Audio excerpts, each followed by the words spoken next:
நேரடியாக நான் இந்த பொத்தரை கிராமத்திலே கலந்து கொண்டு நானும் ஆய்வுகளை நடத்தியிருக்கின்றேன்.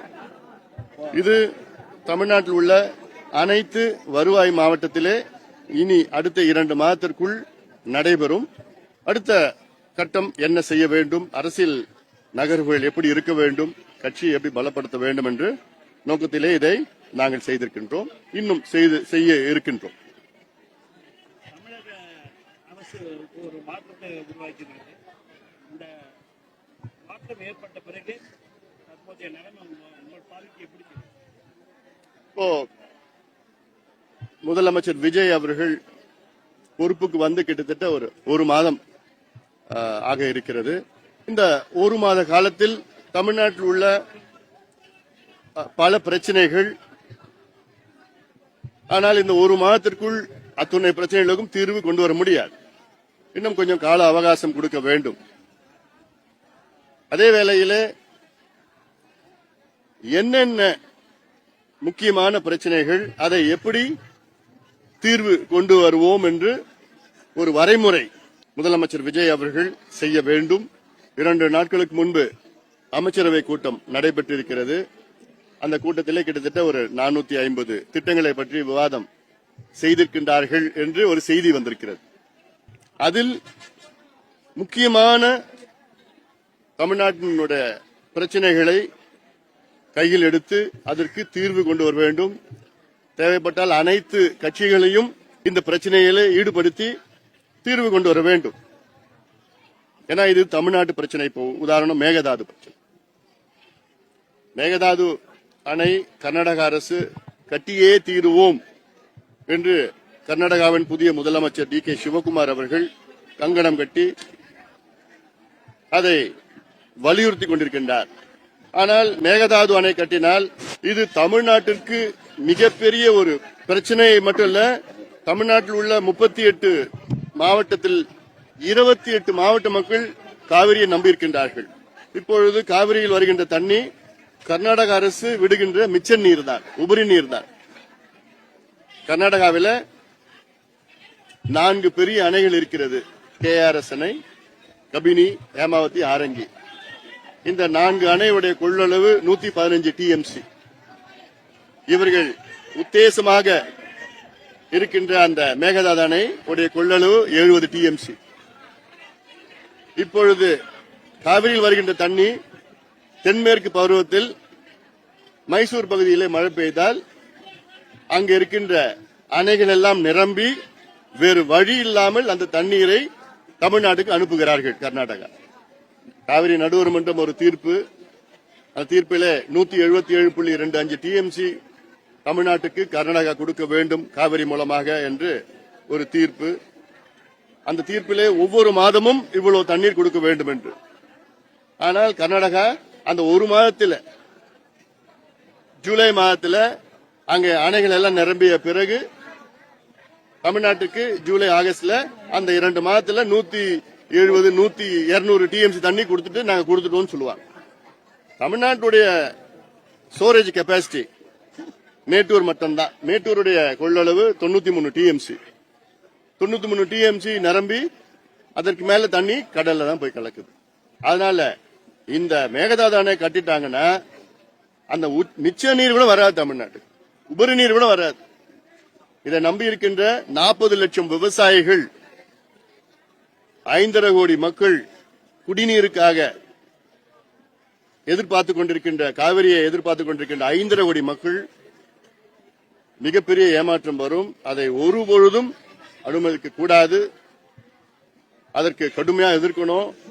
சட்ட போராட்டம், அரசியல் போராட்டம், எல்லா வகையிலும் போராட்டம் நடத்தி அதை தடுத்து நிறுத்த வேண்டும். அதே போன்று ஆண்டுதோறும் ஜூன் 12ஆம் தேதி மேட்டூர் அணையை திறப்பார்கள் குறுவை சாகுபடிக்கு, டெல்டா பகுதியிலயோ அந்த பகுதியில். ஆனால் இந்த ஆண்டு தண்ணீர் இல்ல. காவிரியில மேட்டூர்ல தண்ணி கிடையாது. மேட்டூர்ல இப்ப இருக்கிற தண்ணி 40 TMC தான் இருக்கு. 70 அடி தான் தண்ணி இருக்கு. 90 அடிக்கு மேல போனாதான் அதுல தண்ணி திறந்து விட முடியும். அதனால இப்ப இருக்கிற குறுவை சாகுபடி, ஏன்னா கடந்த ஆண்டு குறுவை கிட்டத்தட்ட 6 லட்சம் ஏக்கர் அங்கே குறுவை சாகுபடி செய்தார்கள். ஆனா இந்த வருஷம் 3 லட்சம் ஏக்கர் தான் பண்ண முடியும். அந்த 3 லட்சம் ஏக்கருக்கு இன்னைக்கு தண்ணி இல்ல. அதுக்கு அண்ணா என்ன பண்ணும் அரசுனா, தடையில்லா மின்சாரம் இலவசமா கொடுக்கணும், நிலத்தடி நீரை பயன்படுத்தணும், குறுவை தொகை ஒன்னு இருக்கு, ஒரு ஏக்கருக்கு 5000 ரூபாய் அந்த விவசாயிகளுக்கு குறுவை தொகுப்புன்னு ஒண்ணு இருக்கு, அந்த தொகுப்பு கொடுக்கணும், அரசு கொடுக்கணும். கொடுத்தால் குறுவையில சாகுபடி செய்யலாம், விளையலாம். அது ஒரு பக்கம் இருக்குது. அல்ல அதே போன்ற விவசாயிகளுடைய கூட்டுறவு பயிர் கடன் தள்ளுபடி நாங்கள் செய்வோம். 5 ஏக்கர் உள்ளவர்களுக்கு 100 விழுக்காடு தள்ளுபடி, 5 ஏக்கர்ல இருந்து 10 ஏக்கர் வரைக்கும் 50 விழுக்காடு தள்ளுபடி என்று சொன்னார்கள். ஆனால் இப்பொழுது அதை செய்யவில்லை. முதல் தவணையாக முதல்ல 5000 இருந்து 3000, 5000, 7000, 10000 தான் வந்துட்டு இருக்குது. அல்ல அதனால இதற்கு நிச்சயமாக வருகின்ற பட்ஜெட் கூட்டத்தொடரில் முழுமையாக தள்ளுபடி நாங்கள் செய்வோம் என்று தமிழக அரசு அறிவிக்க வேண்டும். மகாராஷ்டிரால 36,000 கோடி ரூபாய் தள்ளுபடி செஞ்சிருக்கிறாங்க. அங்க 2 லட்சம் கடன் வாங்கின விவசாயிகளுடைய அந்த கடன் முற்றிலும் தள்ளுபடி செய்யப்பட்டிருக்கிறது மகாராஷ்டிரால. தமிழ்நாட்டில் இது வரைக்கும் 2000 கோடி தான் அதுக்கு ஒதுக்கீடு செஞ்சிருக்கிறாங்க. குறைந்தது ஒரு 20,000 கோடி ஒதுக்கீடு செய்தால் தமிழ்நாட்டிலுடைய விவசாயிகள் நிச்சயமாக அவர்கள் இன்னும் தலை நிமிர்ந்து வாழ்வார்கள். அது அவசியமானது என தேர்தல் அறிக்கையில சொல்லியிருக்கிறாங்க. அதுல அது மட்டுமல்ல, சமீபத்தில் என் தலைமையில சென்னையில் நடந்த அனைத்து கட்சி கூட்டத்தில் ஒருமனதாக தீர்மானம், தமிழ்நாட்டிலே 69 விழுக்காடு இடஒதுக்கீட்டை பாதுகாக்க செய்ய வேண்டும். தமிழ்நாட்டில் உள்ள 8 கோடி மக்களுக்கு சமூக நீதி கிடைக்க வேண்டும். இது ஏதோ ஒரு ஜாதி பிரச்சனையோ, ஒரு மதமோ, ஒரு இன பிரச்சனையோ கிடையாது. ஒட்டுமொத்த தமிழ்நாட்டுடைய 8 கோடி மக்களுடைய பிரச்சனை இது. 8 கோடி மக்களுக்கும் சமூக நீதி பெற வேண்டும், வழங்க வேண்டும் என்றால் தமிழக அரசு உடனடியாக தமிழ்நாட்டிலே சமூக நீதி கணக்கெடுப்பு என்கின்ற சாதிவாரி கணக்கெடுப்பை நடத்த வேண்டும். இது ஒருமனதாக தீர்மானம். தமிழ்நாட்டில் உள்ள 99.9 விழுக்காடு கட்சிகள் இதற்கு ஆதரவு அளிக்கின்றனர். இதுல யாருமே எதிர்க்கல. அந்த அனைத்து கட்சி கூட்டத்தில் நாங்க கூட்டின அனைத்து கட்சி கூட்டத்தில் எல்லா கட்சிகளும் வந்தாங்க. வராத கட்சிகள் தொலைபேசியில் ஆதரவு கொடுத்தார்கள். அதனால இது முதலமைச்சர் அவர்கள் வருகின்ற பட்ஜெட் கூட்டத்தொடரில் ஆளுநர் உரையில் இதை அறிவிக்கணும், கொள்கை முடிவாக அறிவிக்கணும். தமிழக அரசினுடைய கொள்கை முடிவு உடனடியாக நாங்கள் தமிழ்நாட்டில் சமூக நீதி கணக்கெடுப்பு என்கின்ற சாதிவாரி கணக்கெடுப்பை நடத்துவோம் என்ற ஒரு அறிவிப்பு உடனடியாக இந்த வருகின்ற ஆளுநர் உரையில இது வரணும். அதுதான். அது இல்லாம என தாவேகாவுடைய வாக்குறுதி, தேர்தல் வாக்குறுதியில முதல் வாக்குறுதி என்னன்னு, தமிழ்நாட்டில் தாவேகா அரசு அமைந்தால் நாங்கள் சாதிவாரி கணக்கெடுப்பு நடத்துவோம் என்று முதல் வாக்குறுதி கொடுத்திருக்கிறார். அதை பூர்த்தி செய்ய நிறைவேற்ற வேண்டும், முதலமைச்சர் நிறைவேற்ற வேண்டும். இந்த திருவண்ணாமலை மாவட்டத்தில் இன்னைக்கு பாத்தீங்கன்னா தென்பெண்ணை ஆத்துல வெள்ளம் போயிட்டு இருக்கு. ஆனா பாலாத்துல ஒரு சொட்டு தண்ணி கூட கிடையாது, செய்யாறுல தண்ணி கிடையாது. எவ்வளவு காலமா கோரிக்கை இது. தென்பெண்ணை ஆத்தையும் செய்யாத்தையும் இணைச்சி, செய்யாத்தையும் பாலாத்திலும் இணைக்கணும். பாலாத்து இணைக்க தேவையில்லை, செய்யாறு பாலாத்துல தான் போய் முடியுது. ஆக தென்பெண்ணையும் செய்யாரும் இணைச்சா போதும், அந்த மீதி நீர் உபரி நீர் எல்லாம் பாலாறு வரைக்கும் போயிட்டு இருக்கும். இதை செய்யணும். திருவண்ணாமலை மாவட்டத்தில் நந்தன் கால்வாய் திட்டம், அந்த நந்தன் கால்வாய் திட்டத்துக்கு அதுலயும் தென்பெண்ணை ஆறுல இருந்து ஒரு வாய்க்கால் மூலமா அந்த நந்தன் கால்வாயில இணைக்கணும். திருவண்ணாமலை மாவட்டத்தை 2ஆ பிரிக்கணும், நிர்வாக சீர்திருத்தங்கள் கொண்டு வரணும். இப்ப நான் இன்னைக்கு பொத்தரை கிராமத்துக்கு நான் வருகை தந்திருக்கின்றேன். இந்த பொத்தரை கிராமத்துல பக்கத்துல பார்த்தா 2 சந்துக்கடை இருக்கு. டாஸ்மாக் சந்துக்கடை, 2 சந்துக்கடை இன்னைக்கு காலையில கூட இருக்கு. 7 மணிக்கெல்லாம் திறந்து வச்சிருக்கிறாங்க.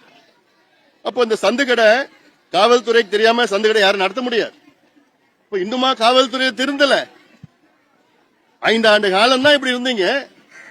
எங்க வேணா யார் வேணா பொட்டலம் வித்தாங்க, கஞ்சா வித்தாங்க, காக்கேன், ஹெரோயின், அபின், LSD, ஃபென்டனைல், மெத்திலாம்பெட்டமைன் போன்ற வெளிநாடுகள் கிடைக்கின்ற அத்துணை போதைப் பொருட்களும் இங்க வித்தாங்க.